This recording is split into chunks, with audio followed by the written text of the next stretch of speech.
राघव और मीरा एक साथ कॉलेज में पढ़ा करते हैं। मीरा राघव की सबसे करीबी दोस्त है और मन ही मन उसे बहुत चाहती भी है। मीरा कब तक राघव की सिर्फ दोस्त ही बनी रहेगी? पूरा कॉलेज जानता है कि तुम उसे कितना पसंद करती हो। हाँ, पूरा कॉलेज मेरे दिल की बात समझ चुका है, बस पता नहीं क्यों राघव ही नहीं समझ पाता। राघव बचपन से ही ऐसा है मीरा, उसकी आज तक कोई गर्लफ्रेंड नहीं रही। हाँ मैं जानती हूँ, इसीलिए तो मैं उससे इतना चाहती हूँ, पर जब भी मैं अपने दिल की बात करने जाती हूँ उससे, तो वो कोई ना कोई बहाना बना देता है। तू एक काम कर, तू आज राघव के हॉस्टल के कमरे में चली जाना। रात को उसके कमरे में जाकर अपने दिल की बात बताना। वो उस वक्त कहीं जा भी नहीं पाएगा और उसे तेरी बात सुननी भी पड़ेगी। हाँ ये बहुत अच्छा आइडिया है, आज रात में उसे अपने दिल की बात कहकर ही रहूंगी। मीरा रात को राघव के कमरे की खिड़की से चुपके से जाती है और देखती है कि राघव नींद में कुछ बड़बड़ा रहा था। मुझे जाने दो प्लीज, मुझे जाने दो, मैंने तुम्हारा क्या बिगाड़ा है? प्लीज मेरा पीछा छोड़ दो। लगता है राघव कोई बुरा सपना देख रहा है। राघव, राघव उठो उठो, क्या हो रहा है तुम्हें? प्लीज मुझे छोड़ दो, मैं तुम्हारा नहीं हूँ, प्लीज मुझे छोड़ दो। एक काम करती हूँ, मुंह पर थोड़ा पानी मार देती हूँ। राघव, राघव उठो, देखो मैं हूँ मीरा। मीरा, मीरा प्लीज मुझे बचा लो, प्लीज मुझे बचा लो। राघव तुम पहले शांत हो जाओ, क्या हुआ तुम्हें? तुम ऐसे नींद में कोई बुरा सपना देख रहे थे? मैं तुम्हें कुछ नहीं बता सकता। वैसे तुम इस वक्त मेरे कमरे में क्या कर रही हो? वो मैं तुमसे कहने आई थी कि मैं तुमसे बहुत प्यार करती हूँ राघव। मीरा प्लीज ये सब मत कहो, ये पॉसिबल नहीं है। पर क्यों राघव, मैं तुमसे पता नहीं कब से प्यार करती हूँ। मैंने कई बार तुमसे अपने दिल की बात करने की कोशिश की, लेकिन तुम हमेशा ही मुझे दूर कर देते हो। मैं जानता हूँ मीरा कि तुम्हारे दिल में क्या है, लेकिन क्या? आज तुम्हें सच बताना ही होगा। मैं जानती हूँ तुम भी मुझसे प्यार करते हो, फिर क्या मजबूरी है तुम्हारी? मुझे बताओ तो। अगर मैंने तुम्हें बता दिया तो तुम मुझ पर विश्वास नहीं करोगी। राघव, मैं तुम्हारी हर मुश्किल में तुम्हारा साथ दूंगी, चाहे कुछ भी हो जाए। मेरा घर राजगढ़ में, मेरे पिताजी वहाँ के ठाकुर हैं। वहाँ हमारी बड़ी सी हवेली भी है। जब मैं छोटा था तो मुझे हर रात सपने में एक रानी दिखाई देती थी। उस रानी का चेहरा काफी भयानक था, बिल्कुल भूतिया। वो जब मेरे सपने में आती तो कहती कि तुम मेरे हो, मैं तुम्हें पाकर रहूंगी। राघव को ये सपने बार बार आ रहे हैं। मुझे लगता है कि हमें पुरोहित जी को बुला लेना चाहिए। हाँ, मैं आज ही पुरोहित जी को संदेशा भिजवा देती हूँ। पुरोहित जी आते हैं। राघव ठाकुर को ये सपने शायद रेवती रानी की वजह से आते हैं। रेवती रानी? ये कौन है पुरोहित जी? कई साल पहले राजगढ़ में रेवती रानी सा का राज हुआ करता था। एक बार उनके दरबार में मल्हार नाम का संगीतकार आया, जिसके स्वर से पूरा राजमहल गूंज उठा। रेवती रानी का दिल मल्हार पर आ गया था, और जब रानी शाह ने उसे पाने की कोशिश की तो मल्हार ने साफ इनकार कर दिया, ये कहकर वो दमयंती से प्यार करता है, जो उसकी सहेली थी। रेवती रानी शाह को यह बर्दाश्त नहीं हुआ और उसने दमयंती को मरवा दिया। ये जानकर मल्हार ने भी अपनी जान ले ली, और उसके आखिरी शब्द थे कि तुम मुझे कभी नहीं पा सकती। रेवती रानी शाह तब से मल्हार का इंतजार कर रही है। राघव ठाकुर मल्हार ही है जिसे वो कब से पाना चाहती है। तो अब हमें क्या करना चाहिए पुरोहित जी? नफरत को सिर्फ प्यार ही हरा सकता है। जब राघव ठाकुर को सच्चा प्यार हो जाएगा और उनकी शादी हो जाएगी, उससे तो भूतिया रानी खुद ही उनके रास्ते से हट जाएगी।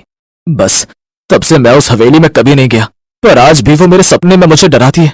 इसलिए मैं कह रहा हूं तुमसे कि तुम इन सब में मत पड़ो, कहीं ऐसा ना हो कि तुम्हारी जान खतरे में पड़ जाए। तुमने ही कहा ना कि नफरत को बस प्यार ही हरा सकता है, तो हम इसे मिलकर हराएंगे राघव। मीरा, पर यह भूतिया रानी बहुत खतरनाक है, वो तुम्हें नुकसान भी पहुंचा सकती है। मैं तुम्हें खतरे में नहीं डाल सकता। मेरी बात मानो राघव, हम मिलकर इस भूतिया रानी को हमेशा के लिए हमारी दुनिया से दूर कर देंगे। मीरा ने राघव को मना लिया और राघव की हवेली राजगढ़ में वापस आ गए। हमें यकीन है कि हम मिलकर इस भूतिया रानी से राघव को छुड़वा लेंगे, पर यह इतना आसान नहीं होगा ठाकुर साहब। हमें मीरा और राघव की शादी करवानी होगी, पर वो भूतिया रानी ऐसा होने नहीं देगी। वो मीरा बिटिया को जरूर नुकसान पहुंचाएगी। मैं तैयार हूँ पुरोहित जी, आप बस मुहूर्त निकलवाइए। मुझे यकीन है कि मेरा प्यार उस भूतिया रानी पर हावी पड़ेगा। मीरा और राघव की शादी की तैयारियां हो चुकी थी, लेकिन इन सब से अब भूतिया रानी बहुत गुस्से में आ चुकी थी। उसने शादी में अपशगुन डालना शुरू कर दिया। मेरे मल्हार को मुझसे कोई नहीं छीन सकता, मैं ये शादी नहीं होने दूंगी। चलो चलो मीरा, हल्दी लगा लो अब तुम भी। आओ मैं तुम्हें हल्दी लगा दूं। जी। अरे ये क्या, ये हल्दी काली कैसे पड़ गई है? मैंने कहा था कि भूतिया रानी ये शादी कभी नहीं होने देगी। कोई बात नहीं माँ जी, जब मुझ पर राघव के प्यार का रंग चढ़ा हुआ है तो हल्दी की कोई जरूरत नहीं है। इसलिए मैंने अपनी दुल्हन के लिए ये उपटन अलग से बनाकर रखा था। इस उपटन में मेरा प्यार भी मिला हुआ है, जिसे कोई नहीं मिटा सकता। तुम दोनों को किसी की बुरी नजर न लगे। बुरी नजर तो लग चुकी है। मैं ये शादी कभी नहीं होने दूंगी। भूतिया रानी जितनी कोशिश करती मीरा और राघव को अलग करने की, वो दोनों उतना ही करीब आते जा रहे थे। राघव, ये देखो, मेरी मेहंदी में तुम्हारा नाम लिखवाया है। तुम्हारा नाम तो मेरे मन में बसा हुआ है। तुम मेरी चिंता मत करना, हम दोनों मिलकर उस भूतिया रानी को हमारी जिंदगी से दूर कर देंगे। मीरा राघव बात ही कर रहे थे कि मीरा के ऊपर झूमर गिर जाता है, पर राघव उसे बचा लेता है। मीरा, तुम ठीक तो हो? हाँ, मैं ठीक हूँ। अगर आज तुम्हें कुछ हो जाता तो पता नहीं मैं क्या कर देता। तुम चिंता मत करो, मैं ठीक हूँ। मीरा, ये भूतिया रानी तुम्हें नुकसान पहुंचाने के लिए कुछ भी कर सकती है। क्या तुम अब भी मुझसे शादी करना चाहती हो? तुम्हें डर नहीं लग रहा? तुम मेरे साथ हो, मुझे किसी भी बात का डर नहीं। मैं तुम दोनों को जल्दी अलग कर दूंगी, फिर मैं मल्हार को किसी का नहीं होने दूंगी। कभी नहीं, कभी भी नहीं। भूतिया रानी ने मीरा को नुकसान पहुंचाने की कोशिश की, लेकिन मल्हार उसकी ढाल बनकर उसके सामने खड़ा था। आज दोनों की शादी का दिन भी आ चुका था। आज राघव की शादी हो जाएगी, फिर इस भूतिया रानी का साया हमारी जिंदगी से हमेशा हमेशा के लिए चला जाएगा। हाँ, मीरा जैसी लड़की को हम अपनी बहू बनाकर बहुत खुश हैं। ये लो, मीरा भी आ गई। बहुत सुंदर लग रही हो मीरा। राघव तैयार हो गए? मैंने राघव को हर जगह देख लिया, पर वो कहीं नहीं है। ऐसे कैसे हो सकता है पुरोहित जी? राघव कहाँ जा सकते हैं? मुझे लगता है उस भूतिया रानी ने ये सब किया है। उसी ने ही राघव को यहाँ ऊपर देखो, मैंने कहा था ना, मैं मल्हार को लेकर ही जाऊंगी। राघव, छोड़ दो राघव को और चली जाओ हमारी जिंदगी से। मैं जाऊंगी, लेकिन मल्हार को अपने साथ लेकर ही। ना पिछले जन्म में मल्हार तुम्हारा हुआ था और ना ही इस जन्म में राघव तुम्हारा हो पाएगा। मैं राघव को कुछ नहीं होने दूंगी। मैं तुमसे राघव को लेकर जा रही हूँ, अगर रोक सकती हो तो रोक लो। भूतिया रानी ने राघव को पकड़ लिया था और मीरा को जलाने के लिए उसने मंडप पर आग लगा दी। अरे कोई बचाओ, मीरा को बचाओ।